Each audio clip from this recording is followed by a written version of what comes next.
এখন বেজে গেছে সন্ধ্যে 7টা। হ্যাঁ 7টাই বাজে। তো মা সিরিয়াল দেখছে, ওই ঘরে শুয়ে শুয়ে সিরিয়াল দেখছে। আর আমি এখানে বানাচ্ছি হচ্ছে গিয়ে চা। এই জল মেপে দিয়ে দিয়েছি। বাবা গেছে হাটে, তা আজকে আমি আর মা শুধু চা খাবো। মায়েরও শরীরটা খুব একটা ভালো নেই, তো মাকে জিজ্ঞাসা করলাম, মা তুমি চা খাবে? মা বললো খাবো। আমি বলছি খাও, তো রচাই খাবে, একটুখানি খাও। তো এখন চা বানাচ্ছি, চলো চাটা হয়ে যাক, তারপরে আমরা কথা বলছি।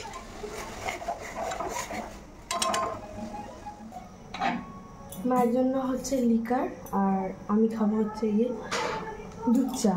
কারণ আমার দুধ চা ভালো লাগে। যতই বাবা অনেক আমার শ্বশুর বাবা অনেক বারণ করে যে দুধ চা একদম খাবে না, একদম খাবে না, তো আমি দুধ চাই খাই। আর মায়ের জন্য হচ্ছে লিকার চা।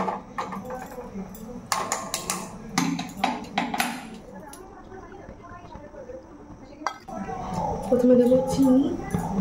আমি একদম চায় অল্প চিনি খাই, মানে চায় চিনি কম খাই, কিন্তু রান্নার চিনিটা একটু বেশি খাই। তো যাই হোক, চিনি অল্প দিলাম, যদি দুধ চা খাও বললাম তার দুধটাও বেশি করে।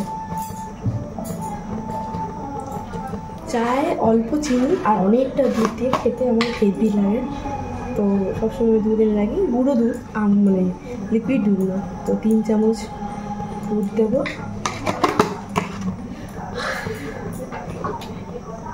চাটা একটু বানিয়ে নিয়ে তারপর আবার খেয়ে খাওয়াতে। এত বড়, আর চা দেখো কইটুখানি, এইটুখানি চা।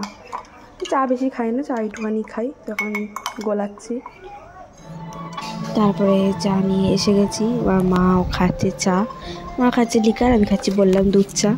আর দেখেছো আমি কেমন ঘেমে গেছি, একদম স্নান হয়ে গেছে, আমি খুব ঘামি।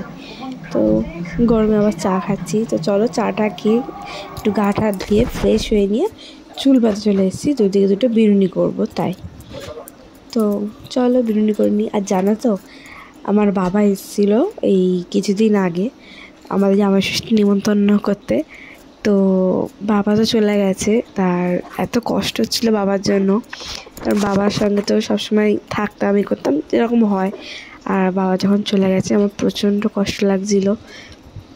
বাবা আমার জানলার মধ্যে, মানে জানলার ওপরে যে হুকগুলো থাকে, তো ওখানে বাবার জামাটা টাঙিয়ে রেখেছিল। তো আমি পর্দাটা সরাতে গিয়ে তখন দেখলাম যাতে বাবার জামাটা পরে না যায়। তো পরে যখন বাবা চলে গেছে, তো আমি পর্দাটা সরাতে যাচ্ছি, আমার খালি মাথায় মনে ঘুরছে যে বাবার জামাটা মনে পড়ে যাবে।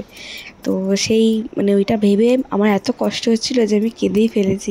তো যাই হোক, মেয়েদের জীবন তো এটাই, এভাবেই কেটে যাবে। তো যাই হোক, একটা বোনু আমাকে বলেছিল যে দিদি তুমি চুলে বিনুনি করে থাকবে। তো তাই জন্য আমি চুলে বিনুনি করে একটুখানি চুলে বিনুনি করেছিলাম, কয়েকটা ভিডিও বানিয়েছিলাম। আর রাতে বিনুনি করে শুয়েছিলাম। এমনি আমি একটা বিনুনি করে শুই, তবু 2টো বিনুনি করেছিলাম, একটা বুনু বলেছিল তাই জন্য। তো এই বিনুনি করতে করতে কয়েকটা রিলস বানিয়ে নিয়েছি, আর তোমাদের দেখিয়েও দিচ্ছিলাম যে আমাকে কেমন লাগছে।